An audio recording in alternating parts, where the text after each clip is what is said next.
বন্ধুরা জাল পাটি কিন্তু চলে এসেছে মাছ ধরার জন্য। আর সবাই কিন্তু মাছ ধরতে ব্যস্ত এখন। আর যেভাবে বাড়ি মারছে মনে হয় সমস্ত জাল করে মাছ কিন্তু এক জায়গায় করে ফেলবে। আগের বছরের 50 পিস ভেটকি আছে, আজকে দেখবো সেগুলো উঠছে কিনা। 1 লাখ ছাতি ছাড়া আছে, সেগুলো দেখবো কেমন সাইজ হয়েছে। সমস্ত কিছুই কিন্তু এই ভিডিওর মধ্যে থাকবে, তাই ভিডিওটা শেষ পর্যন্ত কিন্তু বন্ধুরা দেখার জন্য অনুরোধ থাকলো। আমাদের জাল কিন্তু টানা হচ্ছে এখন, জাল কিন্তু এবার উপরে তোলা হচ্ছে, এরপরেই কিন্তু আমরা দেখতে পাবো কতটা কি মাছ পড়েছে। তো দেখুন বন্ধুরা, সমস্ত জাল কিন্তু এখন টানা হচ্ছে।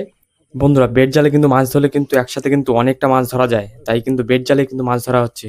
আর মাছ কিন্তু যেভাবে ঘাজ দিচ্ছে মনে হচ্ছে মাছ কিন্তু ভালো পড়েছে। দেখুন বন্ধুরা, এই দেখুন মাছ কিন্তু লাফিয়ে চলে গেল। দেখুন বন্ধুরা মাছ কিন্তু দারুণ পড়েছে। চাষের সফলতা কিন্তু ফসলেই, আর ফসল যদি ভালো হয় তাহলে কিন্তু চাষির মন ভালো হয়ে যায়। এখন কিন্তু এই যে মাছ ধরে নিচ্ছে, তারপরে আবার 2 মাস পরেই কিন্তু আমাদের ছাঁচা মারা শুরু হয়ে যাবে। তখন থেকে কিন্তু ছাঁচা মারার ভিডিও দেখতে পাবেন, মানে জল শুকিয়ে একদম মাছ ধরার ভিডিও। ভেটকি মাছগুলো যেভাবে ঘা দিচ্ছে মনে হয় আজকে জালই ছিঁড়ে দেবে মনে হয়।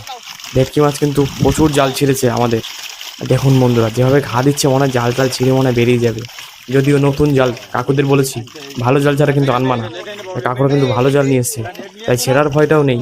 তবে বলা যায় না ভেটকি ভেটকি মাছ কখন কিভাবে জাল ছেড়ে দেবে সেটা কেউই বলতে পারে না। দেখুন বন্ধুরা মাছ কিন্তু খুব ভালো পড়েছে। আর ছোট ছোট